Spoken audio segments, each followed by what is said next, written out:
Hey guys, welcome back to another episode of Why No One Plays. The past two iterations were on Xinyan and Lisa, two 4-star characters, so we're gonna go back and cover a 5-star unit for today. Let's dive into the character whose name is escaping me at the moment. Oh yeah, I remember, it's Chichi. Sorry, I couldn't help it, I had to make that joke at least once. If this is your first time watching a Why No One Plays episode on my channel, to all the Chichi mains out there, I'd like to make it very clear this video is not a personal attack. I have no desire to admonish you or anyone for using her, nor do I believe she's an objectively bad character. The goal of the series is to discuss characters who aren't used very much by the general player base, analyzing from the perspective of those who don't use her, why she's unpopular, and hopefully try to figure out what we can do to improve or fix her gameplay. Many people tend to not be aware of the actual gameplay flaws within a character that make them quote-unquote bad. They just get told by the community that the character is bad. These videos are designed to help raise awareness of that and to see if players are willing to overcome those deficits to play them. Oh and yes, I will be going over her synergy with the Clam artifact set, so don't worry.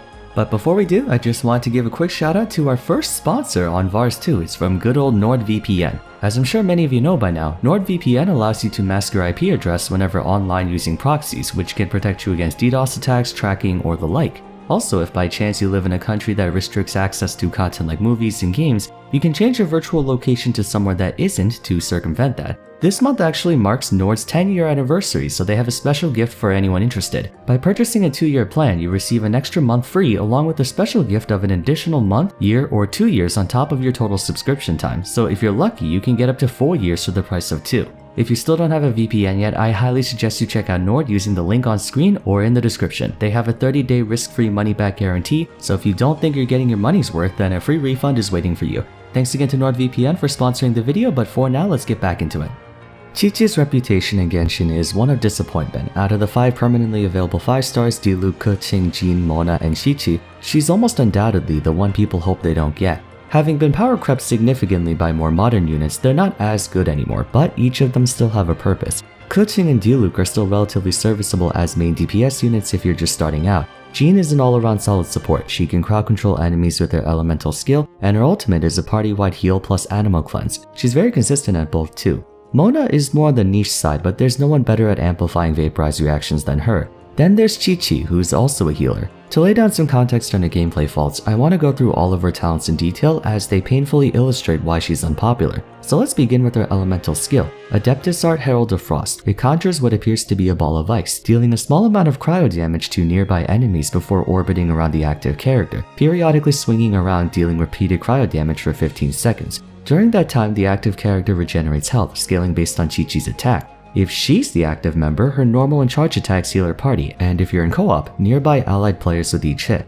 The damage numbers aren't very substantial, but the healing isn't the worst I've seen. It's enough to keep most players topped off. There's just one thing missing, her skill produces no energy charge, quite odd considering almost every other elemental skill gives you at least a few particles. Moreover, it has an astounding 30-second cooldown. Sacrificial Sword is a must on her, unless you're one of the lucky few with the Skyward Blade. It's not really the most amazing skill I've seen. In fact, there are a lot of 4-star units with far more impactful ones than hers, a recurring theme you may notice as we continue further. Adeptus Art Preserver of Fortune is her elemental burst, a huge blast of cryo damage in an area that inflicts a talisman on anyone struck by it. Attacking a marked enemy heals the character who dealt the damage on a 1-second cooldown. Unlike her Herald of Frost, the healing from her marks is nothing short of incredible. You can easily regenerate several thousands of health with each hit. As for the damage with this ability, it's okay I guess, and the cooldown is only 20 seconds, the same as most other supports. Okay, so the elemental skill lets her heal people, elemental burst lets her heal people, what else we got? Life prolonging methods. Elemental reactions increase her incoming healing bonus by 20% while Qiqi's skill is active, basically more healing. A glimpse into Arcanum. Qiqi's auto attacks have a 50% chance to mark an enemy with a talisman every 30 seconds, basically more healing. Healing, that's all she does. No buffs, no debuffs, just healing.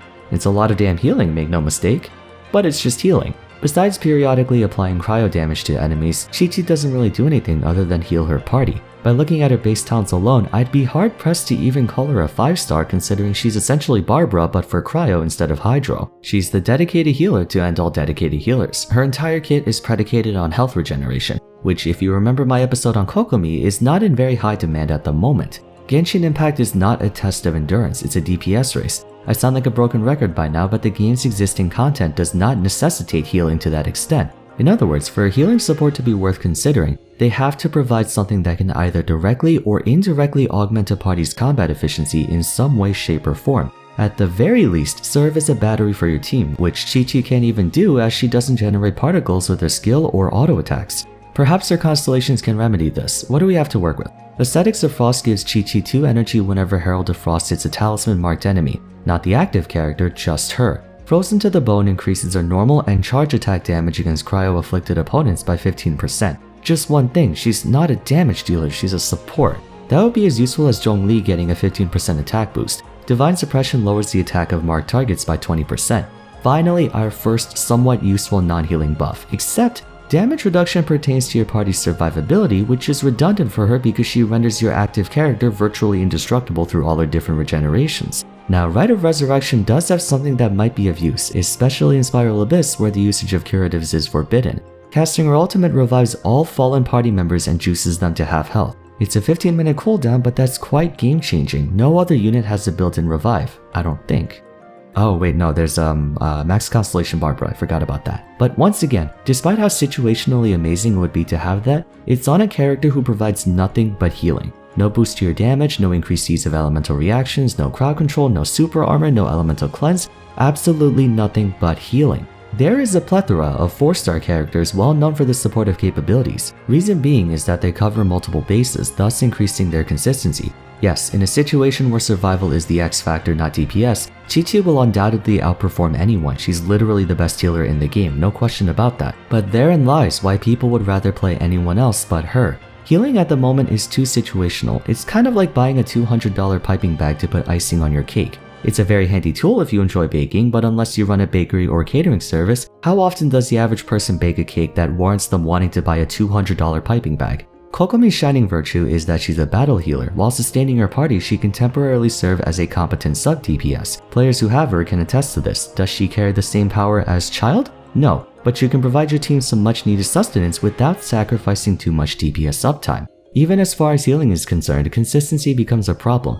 Notice how all of her different healing properties are contingent on damaging an opponent, the important heals anyway. Unlike Barbara or Jean's Burst, which is a party-wide heal on cast, Qiqi's Fortune Preserver doesn't actually juice up her team. This means switching between your party members one by one and getting some damage in, that's too much uptime lost. She's only able to heal each member simultaneously if she's the one doing damage. Unlike Kokomi though, she doesn't do any damage at all. To maintain your uptime while using Qiqi, the active member has to attack, and there's a chance they're likely already at low HP, putting them at risk of accidentally getting killed if you're not careful. Furthermore, her elemental skill cooldown is too long. Both her passive talent and skill have a 30-second cooldown, with neither aspect lasting even more than half that amount of time. Conversely, if we were to look at Jean, her Dandelion Breeze is effectively a full party heal every 20 seconds, much more consistent. She can also regenerate token amounts of health with Wind Companion just by existing, whereas Qiqi needs her skill active. That and Jean accumulates energy like a champ. Qiqi doesn't even have the means to get her elemental burst back up after she uses it.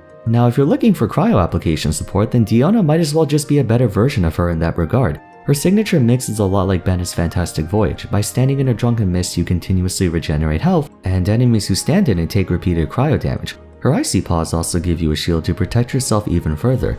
Additionally, what's funny is that Drunkard's Farce is essentially Qiqi's 4th constellation. It's 10% less attack, but you don't have to spend like $800 for 4 constellations. By no means am I implying Diona can match Qiqi's level of healing, but where in Genshin are you taking 30,000 damage per second? Nowhere. Her heals and shields do the job just fine. That's the same logic for every other support. Jean, Bennett, Xingqiu, they don't heal as much as Qiqi, but 1, they don't have to, and 2, they make up for it by doing more damage. In an action RPG hack and slash, the best defense is a strong offense. The faster you take down your opponents, the less damage they'll do to you in total. Okay, by now I'm sure many of you are pulling your hair out waiting for me to talk about her synergy with the Clam set. I'm just getting to that. For the uninitiated, Ocean-Hued Clam is an artifact set obtained in Slumbering Court, which is located on Seidai Island where you fight the Electro version of Oceanid. The 2-piece set effect grants you a simple 15% healing bonus, similar to Maiden Beloved's 2-piece. As for the 4-piece set bonus, that's where things get really interesting. When the character equipped with this set heals someone in the party, a sea-dyed foam will appear for 3 seconds, accumulating the amount of total healing. So if you heal 2000 HP, it will store 2000 HP, even if the character didn't heal for 2000 HP, if that makes sense.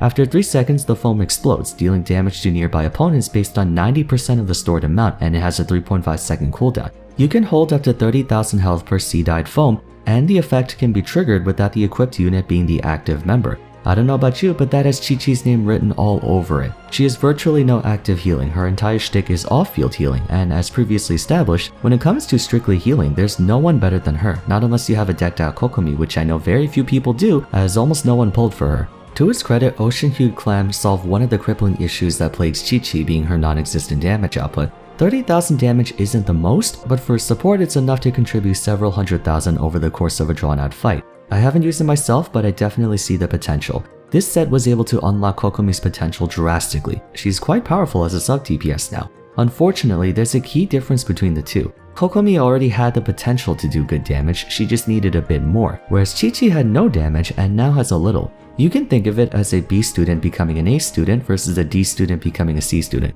This grading system might sound confusing to those not in North America, but for the former, going from an 85 percentile to a 95 makes a massive difference in their academic standing. But if you average like a 65% and move up to 75, it's an improvement, but hardly anyone will think of you that differently. That's the mentality Genshin players have. Chichi's damage definitely went up, but she had no damage to begin with. That Clam set is just a crutch for her, she needs it just to function in a lot of practical settings. Frankly speaking, if we exclude Aloy and Traveler, she's the worst 5-star in the game.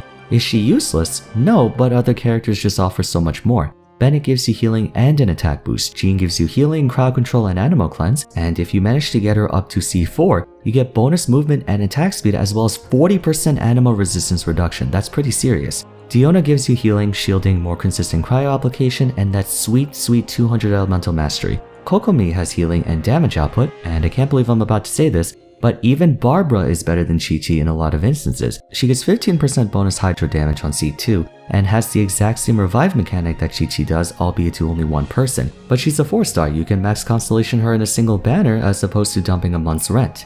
What really sucks about Qiqi is that much of her low usability stems from the fact that she's a 5-star. If she was a 4-star, I would genuinely think she'll see more play because you can max her Constellation a lot more easily. Constellation 6 can come in very handy in the foreseeable future if only you could get her to that point. People don't like getting Qiqi off banner because they know that she's only worth investing in if you get 7 copies of her, not 2 or 3 or 4. For all intents and purposes, it's a dead pull. She doesn't get that much better from C1 to C5. Though I feel like we as the community are spoiled by all the new 5-stars. The original 5-stars have pretty lame constellations across the board in comparison to the new ones.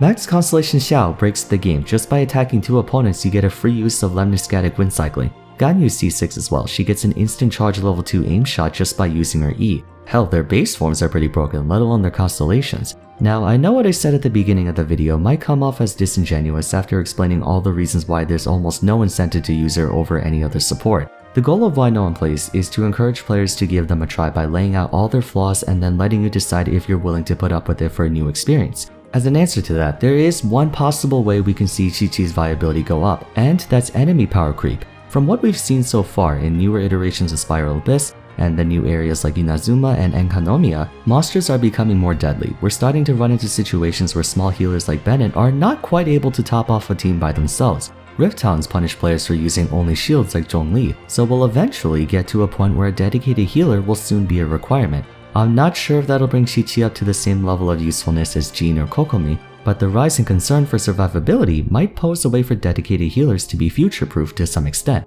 That said, she's still blatantly underpowered and needs buffs. There are 3 really major issues that should be addressed. 1. Her lack of any semblance of energy regeneration, unacceptable for her support to not be self-sustaining. 2. She has no offensive or even defensive benefit. As an example of defensive, even with the introduction of Rift Hounds, shields are still vastly better than healing since they also grant you super armor, meaning you don't get knocked back or staggered from attacks, thus indirectly boosting your damage uptime as you don't need to dodge. And 3. She has very unforgiving cooldowns. Problem 1 can be fixed by simply making her Herald of Frost generate energy on cast. That's like a basic right all Genshin characters have at this point. I fail to understand why they thought Qiqi shouldn't be allowed to have that. Problem 3 is also an easy one, and we can even incorporate some skill expression behind it. Perhaps have it so every time Herald of Frost damages an enemy on orbit, her skill cooldown decreases by 1 second. It swings twice, 4 times for a total of 8. Since the ability itself lasts 15 seconds and the cooldown is 30, by staying in combat for the whole duration, the effective cooldown goes from 15 seconds to 7, much more manageable. Problem 2 will be a bit more complex to fix. A lot of supports are overpowered because they do too much. We don't want to create another Bennett, and we also don't want Chichi to be too similar to Diona. So instead, I'll leave it up to you guys. If you were to give any extra buffs to Qiqi, what would they be and where should they go? Should they passively be included in her base form or locked behind constellations? Let me know in the comments down below. But I think we're gonna end it off here for today. If you enjoyed the video, it would be awesome if you gave it a like and subscribed. Don't forget to follow me on Twitter, join my Discord server, and check out my previous Why No One Plays episodes if you haven't yet. But for now, thank you all so much for watching, and I look forward to seeing you again soon for the next episode. Take care.